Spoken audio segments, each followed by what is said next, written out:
তিনি মঞ্চে দাঁড়িয়ে বলেন গুপ্ত গুপ্ত। হ্যাঁ, ওই লন্ডন থেকে এক নতুন মুফতি এসেছে, জানেন বোধহয় আপনারা।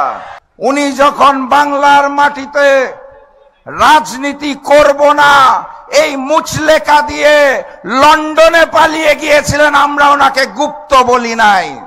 উনি বলেছেন আই হ্যাভ আ প্ল্যান। সেই প্ল্যান কি সেটাও খুলে বলতে পারছেন না। যেভাবে রক্ত দিয়ে ফ্যাসিস্ট শেখ হাসিনাকে তার মামু বাড়ি দিল্লি পাঠিয়েছিলাম, সেই একইভাবে প্রয়োজনে আবারও শহীদ হব, কিন্তু নতুন করে সৃষ্টি হওয়া নব্য জালেমের হাতে আর বাংলাদেশকে দেব না ইনশাআল্লাহ। সংগ্রামী সাথী এবং বন্ধুগণ, ওই লন্ডন থেকে এক নতুন মুফতি এসেছে, জানেন বোধহয় আপনারা। আমরা আশা করেছিলাম লন্ডন থেকে একজন জাতীয় নেতা দেশের মাটিতে আসার পর এই চাঁদাবাজি এবং রাহাজানিতে লিপ্ত গুন্ডা প্রকৃতির বিএনপি বোধহয় পরিবর্তন হবে, কথাবার্তা আচর আচরণে বোধহয় বিএনপির একটা পরিবর্তন হবে। আমরা দুঃখের সাথে লক্ষ্য করলাম লন্ডন থেকে নেতা দেশে নামার পর বিএনপি পরিবর্তন হয় নাই, লন্ডনের নেতা নিজেই নতুন বিএনপি ক্ষমতায় আসে। তাহলে যিনি প্রধানমন্ত্রী হবেন, জাতীয় নেতা, তার দলের নেতারা তাকে বলে জাতীয় ইমাম, তিনি মঞ্চে দাঁড়িয়ে বলেন গুপ্ত গুপ্ত। হ্যাঁ, ওনার মতো একজন জাতীয় নেতার মুখে আমরা এই ধরনের তৃতীয় শ্রেণীর রাজপথের বিএনপি কর্মীদের ভাষা আশা করি নাই। উনি যখন বাংলার মাটিতে রাজনীতি করব না এই মুচলেখা দিয়ে লন্ডনে পালিয়ে গিয়েছিলেন, আমরা ওনাকে গুপ্ত বলি নাই। উনি যখন লন্ডনের মাটিতে বসে ভিডিও কলে রাজনীতি করেছেন লুকিয়ে থেকে, ওনাকে আমরা গুপ্ত বলি নাই।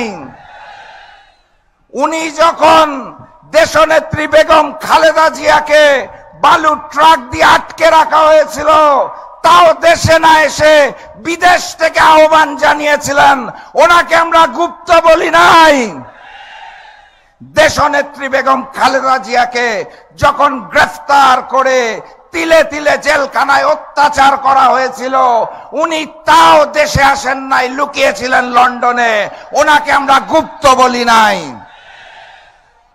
ফ্যাসিস্ট শেখ হাসিনা অগাস্ট মাসের 5 তারিখ পালিয়ে গেলেন, তারপরে উনি দেশে আসতে পারলেন না। 16 মাস সময় লাগলো ওনার দেশের মাটিতে পা দিতে।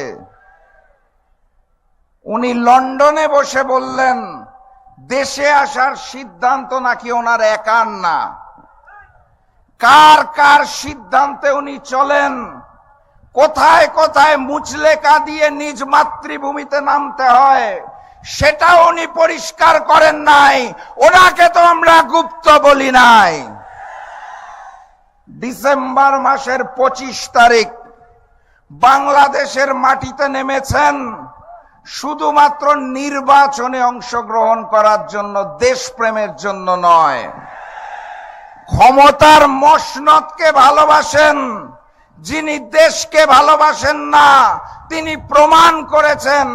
শেখ হাসিনা পালিয়ে যাওয়ার পর এই নিরাপদ বাংলাদেশে আসতে ওনার 16 মাসের বেশি সময় লাগে, তাও ওনাকে আমরা গুপ্ত বলি নাই। ডিসেম্বর মাসের 25 তারিখ দেশে নেমে উনি বলেছেন আই হ্যাভ আ প্ল্যান। সেই প্ল্যান কি সেটাও খুলে বলতে পারছেন না, গোপন প্ল্যান, তাও আমরা তাকে গুপ্ত বলি নাই। উনি মঞ্চের মধ্যে দাঁড়িয়ে জামাত এবং শিবিরকে উদ্দেশ্য করে বলেন গুপ্ত। আমাদের উচিত ছিল ওনাকে গুপ্ত বলা, কিন্তু রাজনৈতিক শিষ্টাচারে আমরা একটা জাতীয় মঞ্চ থেকে গুপ্ত বলতে পারি না। এটা জনাব তারেক রহমানকে শিখতে হবে। এই বাংলাদেশ মজলুমের বাংলাদেশ, এই বাংলাদেশ আবু সাইদের বাংলাদেশ, এই বাংলাদেশ শহীদ ওসমান হাদির বাংলাদেশ, এই বাংলাদেশ আলেম ওলামাদের বাংলাদেশ, এই বাংলাদেশ আল্লামা দেলোয়ার হোসেন সাইদির বাংলাদেশ। এই বাংলাদেশ কোন চাঁদাবাজের নয়। এই বাংলাদেশকে আমরা নতুন করে কোন নতুন নব্য জালেমের হাতে তুলে দেব না, দেব না, দেব না।